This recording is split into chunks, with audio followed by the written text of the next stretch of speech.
I called the devil. That's what she told police when they asked why she dialed 911 from a gas station with 4 shot children in her car. October 4th, 2025. Angleton, Texas. A Tesla at Pump 3. 4 kids ages 3 to 13. 2 are already dead. The woman pumping gas? Their mother, Oninda Romelus. Thank you for staying up late with us. I'm Corley Peel, in for Bill Barajas. Brazoria County authorities say 31-year-old Oninda Romelus shot her 4 children in her white sedan before pulling over to a gas station on Highway 288 in Angleton. 2 of the kids are dead and 2 others are recovering tonight. And here's the part that'll keep you up tonight. She'd been driving for 2 hours, over 100 miles, with her dying kids in the back seat, planning, calculating, isolated. This wasn't rage. This was an execution. But 12 years ago, she was on TV crying over the same child she just killed, begging 2 men to take a paternity test. Neither one was the father. That boy grew up not knowing who his dad was. And now his dad doesn't know he's dead. Stay tuned to your screen. Because the story of how a reality TV mom became a family annihilator, it's going to make you question everyone you think you know.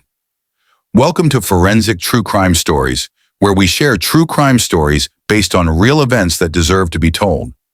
Kindly support us by subscribing to this channel and turn on the notification bell icon so you never miss a new story.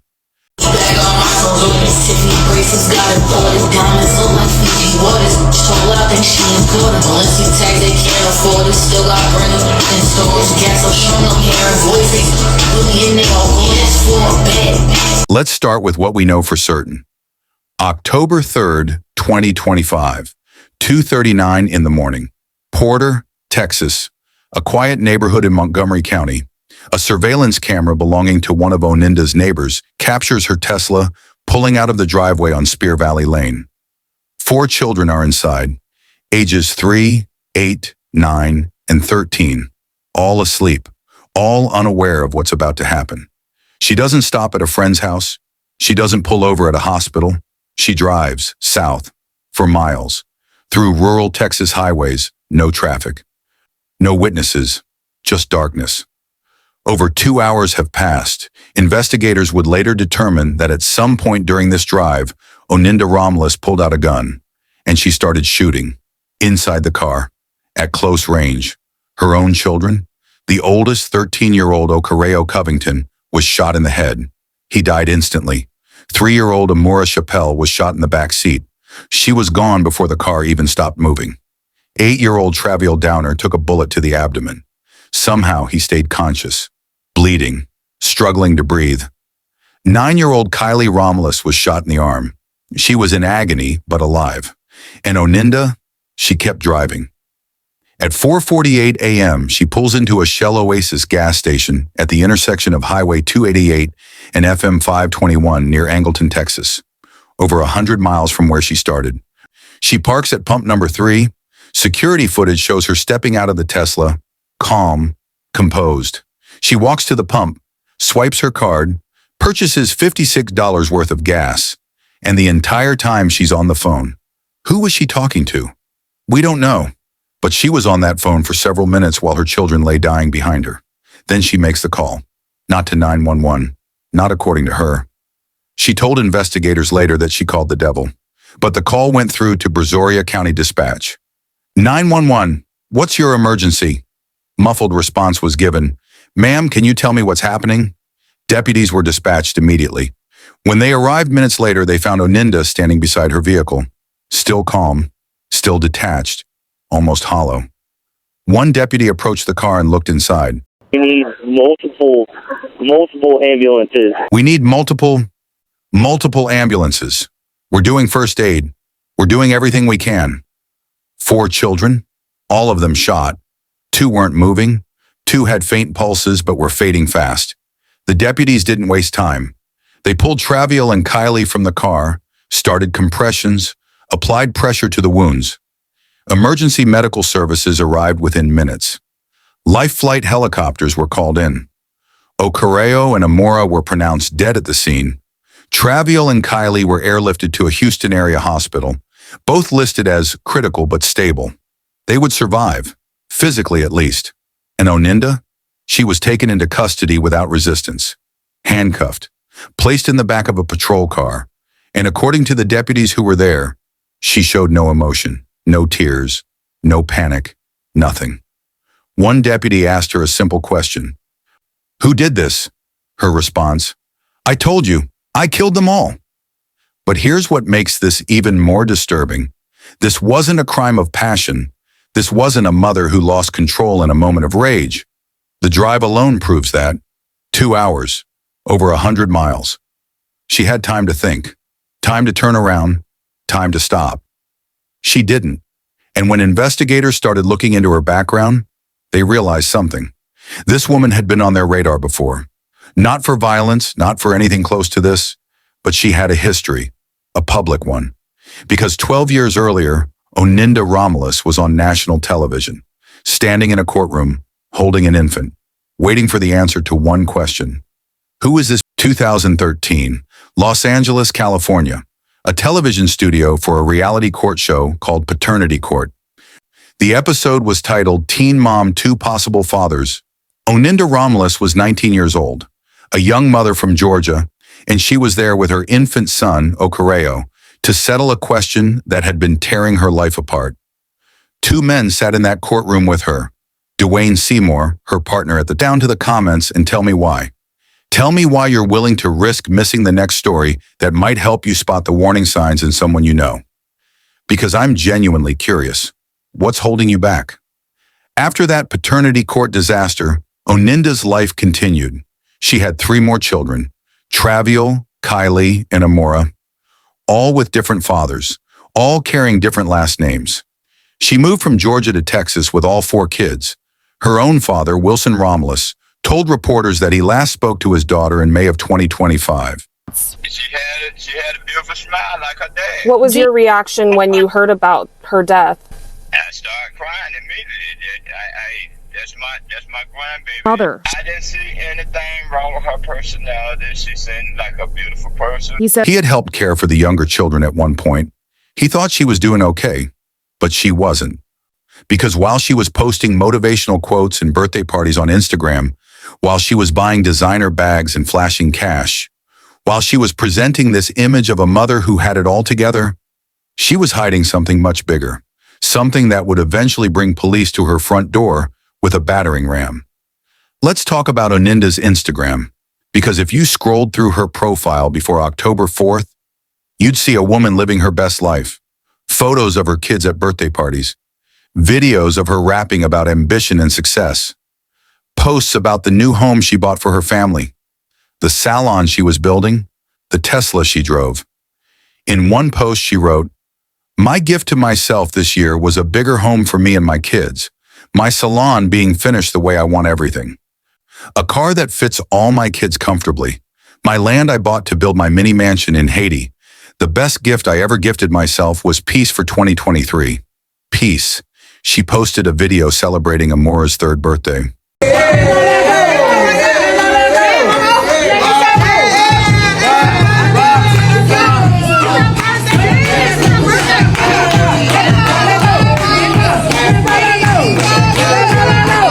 Balloons, cake, smiling faces.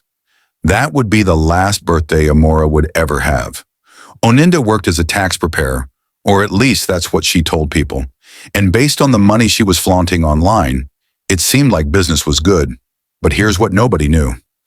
On October 5th, 2025, one day after the shooting, Montgomery County Sheriff's deputies went to Oninda's home in Porter. They weren't there to investigate the murders. They were there because they believed she might have a 5th child, a teenager who wasn't accounted for. They knocked. No answer. They called out. Nothing. So they broke down the door. There was no 5th child. That lead was false. But what they found inside that house changed everything. Fake IDs, dozens of them, in various stages of completion. Some with Oninda's face and someone else's name. Some with different states listed. Some half finished, like she'd been interrupted mid-production. The detectives started counting. 33 social security cards, 48 ID cards, 16 credit cards, All of it tied to an identity theft operation that had been running for who knows how long. This wasn't amateur hour. This was organized, calculated, high-level fraud. So now investigators had a new question. If Oninda Romelus was capable of running a sophisticated fraud operation, if she had the mental capacity to create fake identities, manage multiple aliases, avoid detection, how could she also be insane enough to shoot her own children? You know what's crazy? Oninda posted videos of her kids' birthday parties. Neighbors saw them playing outside. Teachers saw them at school. Her own father thought everything was fine. How many people scrolled past her Instagram, saw the smiling faces, and assumed she had it all together? Every dollar I bleed it, my hussy erotic, a demon in them heels and my tongue real exotic. I'm the reason your faith can't keep up this melodic. Slide on the beat, make it nasty, hypnotic. If you've ever made that assumption about someone, if you've ever ignored that nagging feeling that something was off, then you understand why stories like this matter. Hit that like button if you're paying attention now. So here's the million-dollar question. Was Oninda Romelus a criminal mastermind running a fraud empire while planning a calculated murder? Or was she a woman in the middle of a psychotic break who just happened to be good at making fake IDs? Because the prosecution is going to argue she's too smart to be insane. And the defense? They're going to argue she was too insane to be held responsible. But the truth is somewhere in between. And the cracks? They started showing long before that October morning. Let's rewind to 2022. Fayette County, Georgia. Oninda Romelus is pulled over by police. She's driving under the influence. Not alcohol, drugs. She's also charged with marijuana possession and a few minor traffic violations. She pleads guilty to the DUI charge. The other charges are dropped. It goes on her record. But it's just a misdemeanor. Not a big deal in the eyes of the system, except it was a big deal because it was a sign. Around that same time, Georgia's Division of Family and Children Services, DFCS, opens a file on Oninda. We don't know the details. Those records are confidential. But we know they had contact with her. They saw something that concerned them enough to get involved. Then she moved to Texas, new state, fresh start. But the problems follow her. Texas Child Protective Services confirms they also had prior contact with Oninda. Again, the details are sealed, but that's two states. Two separate child welfare agencies, both flagging the same woman, and still, nothing was done. In May of 2025, Oninda's father, Wilson Romelus, speaks to his daughter for the last time. He's back in Georgia. She's in Texas with the kids. He thinks she's doing okay. She doesn't tell him otherwise. A few months later, she's living in Porter, a quiet suburb north of Houston. Neighbors say she kept to herself. They'd see the kids playing outside occasionally. One neighbor even mentioned that the 13-year-old boy, Ocareo, was often seen taking care of his younger sister. Sweet kid. Responsible. But on social media, Oninda's posts start to change. She writes, "This past week, the devil has sent his minions to irritate and annoy me. I'm just glad I ignored them because the way I'm heading, it's jail or hell. Jail or hell." Another post. "I'm glad you learned your lesson. Please stop disrespecting these women. Never know how tired they are." She's talking about exhaustion, about being pushed too far, about reaching a breaking point. And then there are the men. Oninda had a pattern. She dated men who ended up in prison. The father of one of her children was convicted of attempted kidnapping of a prosecutor's father. Another man she was involved with was convicted of murder. She posted photos with these men, flex photos, relationship goals, living her best life.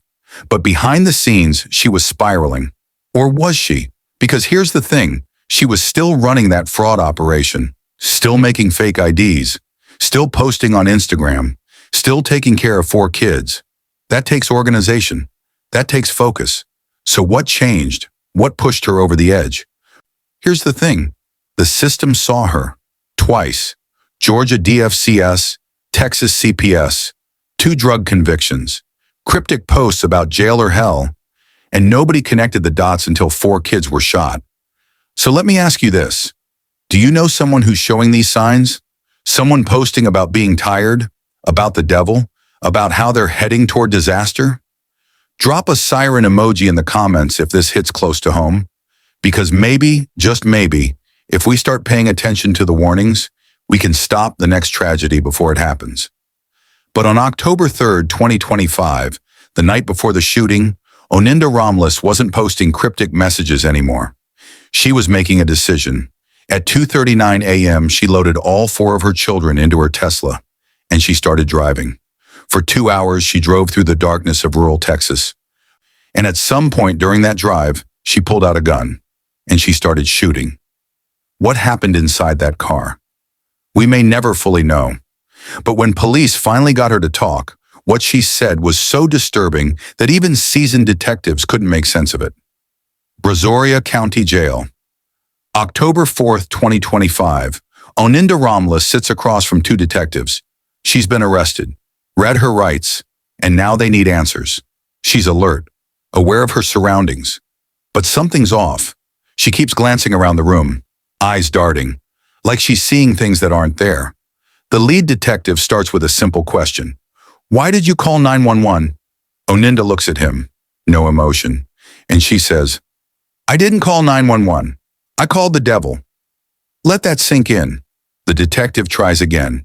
Okay, why did you call? Her response, instead of them doing it to me, I'm going to do it to them. The detective leans forward. Do what? And Oninda, without hesitation, says, kill them all. The detectives ask her about the children. She tells them they're with the devil, that they're dead to her. When pressed further, she explains, 'Cause you can't take me without me taking you. None of it makes sense, but she's not done. At one point during the interrogation, she mutters, I'm ready to work. The detectives look at each other. Ready to work? What does that even mean? She's just confessed to killing her children. She's sitting in a jail cell, and she's talking about being ready to work. It's nonsense, incoherent. The words of someone who's completely disconnected from reality. So here's where the legal battle begins. In Texas, the insanity defense is what's called an affirmative defense. That means the burden of proof is on the defense team. They have to prove that Oninda, due to a severe mental disease or defect, was incapable of knowing that her conduct was wrong at the time of the offense. And based on her statements, the talk about the devil, the belief that her children were a threat, the complete lack of rational motive, the defense has a strong case. But the prosecution has ammunition too. They're going to point to the fraud operation, the fake IDs, the social security cards, the organized, calculated nature of her criminal enterprise. They're going to argue that a woman capable of running a multi-layered identity theft scheme knows right from wrong, that she had the cognitive ability to plan, to execute, to cover her tracks. And then there's the drive itself. 2 hours, over 100 miles. That's not impulsive. That's premeditated. So the jury's going to have to decide, was Oninda Romelus a criminal mastermind who knew exactly what she was doing? Or was she a woman in the grip of a psychotic delusion who genuinely believed she was acting in self-defense against demonic forces? But before any of that happens, there's another legal hurdle: competency to stand trial. Right now, Oninda is sitting in the Brazoria County Jail, isolated from the general population, under 24-hour monitoring. And before she can face a jury, a judge has to determine whether she's competent, whether she understands the charges against her, and can assist in her own defense. If she's found incompetent, she'll be sent to a psychiatric facility for treatment. The trial will be delayed, maybe for months, maybe for years, but eventually she'll face a courtroom. And when she does, the stakes couldn't be higher. Oninda Romelus was formally charged with 2 counts of murder and 2 counts of aggravated assault with a deadly weapon. Her bond was set at $14 million, $5 million for each murder charge, $2 million for each assault charge. It's one of the highest bonds ever set in Brazoria County, and it's a clear signal from the court. This woman is not getting out. At a press conference, Brazoria County Sheriff Bo Stallman stood before the cameras and called the incident a senseless tragedy. Hospital. This event has shaken our community. We believe that the evidence shows that this tragedy has occurred inside of the vehicle. Sheriff. He vowed to seek justice for these children. But justice is complicated when the perpetrator is the mother. Because here's what happens next. 2 children are dead.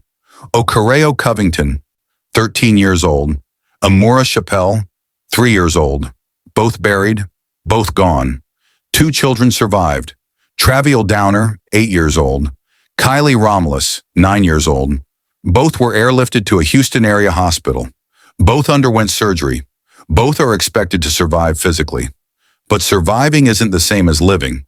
Traviel and Kylie will carry this with them forever. They'll grow up knowing their mother chose to pull that trigger. They'll grow up without their siblings. And they'll have to process the reality that the person who was supposed to protect them was the one who tried to kill them. Texas Child Protective Services immediately took custody of both children. They're in foster care now. A civil court will determine permanent custody once they're released from the hospital. And regardless of the outcome of Oninda's criminal trial, whether she's found guilty or insane, her parental rights will be terminated. She will never see those children again. Traviel's father, Trirestial Downer, lives in Atlanta. When he heard the news, he told reporters he was lost. He flew to Texas immediately to be with his son. And here's the part that's going to haunt him forever. In an interview years earlier, Downer had praised Oninda. He called her a loving mother who spoiled her children to make up for things she missed in her own childhood.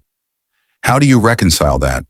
How do you look at your son in a hospital bed and make sense of the fact that the woman you once praised just tried to kill him? You can't. And then there's the other fathers. We know who Traviel's dad is. But what about the others? Kylie's father hasn't been publicly identified. Amora's father, same. We don't know who they are. We don't know if they even know what happened. And Okareo? His father is still out there. Somewhere. A man who has no idea he ever had a son.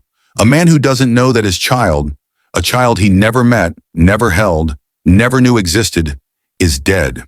Think about that. Somewhere in America, a man is going about his life. Maybe he's married. Maybe he has other kids. Maybe he's moved on from whatever brief relationship he had with Oninda Romelus back in 2012. And he has no idea that he fathered a child, that the child grew up without a father, and that on October 4th, 2025, that child was shot in the head by his mother. 2 children survived. But surviving isn't the same as living. Traviel and Kylie will carry this with them forever. They'll grow up knowing their mother chose to pull that trigger. They'll grow up without their siblings. And somewhere out there, Okareo's biological father, whoever he is, has no idea his son is gone. If you've made it this far, if this story has affected you, drop a dove emoji in the comments for Okareo and Amora. Let their names be remembered for more than just how they died. The search warrant also shows they seized this Tesla in the driveway to analyze its onboard video surveillance system. The investigation is ongoing. Detectives are still analyzing the Tesla's onboard surveillance system. Every Tesla records video and audio from multiple cameras. That means there's likely footage of what happened inside that car during the 2-hour drive. When that footage is released, and it will be eventually, we'll know exactly what Oninda said, what the children said, how long they were conscious, how long they suffered. It's going to be brutal, but it's also going to answer questions. And in a case like this, where the motive is so unclear, where the mental state is so contested, that footage could be the difference between a guilty verdict and an insanity plea. Oninda remains in the Brazoria County Jail. She's under 24-hour surveillance, isolated from other inmates. And according to reports, she's not talking. Her next court appearance hasn't been scheduled yet, but when it happens, the entire country will be watching. Because this isn't just a local tragedy. This is a case that forces us to confront uncomfortable questions about mental illness, about systemic failures, about the warning signs we ignore. So how does a mother go from fighting for her kids on national television to shooting them in the back of a car? The answer? One ignored red flag at a time. 2013, public humiliation on Paternity Court, a child with no known father. 2022, drug conviction, DUI, marijuana possession, 2 states, 2 child welfare agencies. Both had files on her. Both saw something concerning. Cryptic social media posts about the devil, about jail or hell, about being exhausted. A fraud operation sophisticated enough to produce dozens of fake identities. And through it all, everyone assumed she was fine. Her father thought she was okay. Neighbors said the kids seemed happy. One of her baby daddies called her a loving mom. Nobody connected the dots. And on October 4th, 2025, 4 children paid the price. This isn't just about Oninda Romelus. This is about a system that watched her collapse for over a decade and did nothing. This is about a culture that prioritizes Instagram perfection over honest conversation about mental health. This is about all of us scrolling past someone's carefully curated life and assuming everything's fine when it's not. Here's my final question for you. If you've watched this entire story, if you've heard about the warnings, the red flags, the system failures, and you're still not subscribed, I need to know why. Go to the comments right now and tell me, are you just here for the story? Do you not believe this could happen to someone you know? Or are you one of those people who thinks you'll remember to come back later? Because here's the truth, you won't. The algorithm won't show you the next story. You won't see the warning signs we break down. You won't be part of the community that's learning to recognize these patterns before it's too late. So if you're willing to take that risk, at least tell me why. I'm genuinely curious.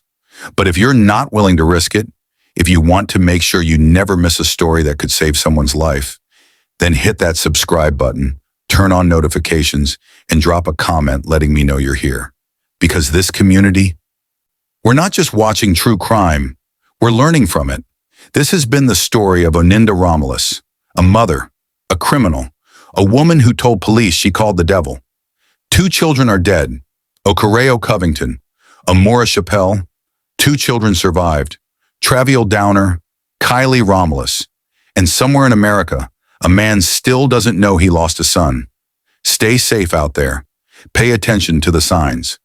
Thanks for watching till the end, and until our next video, stay safe.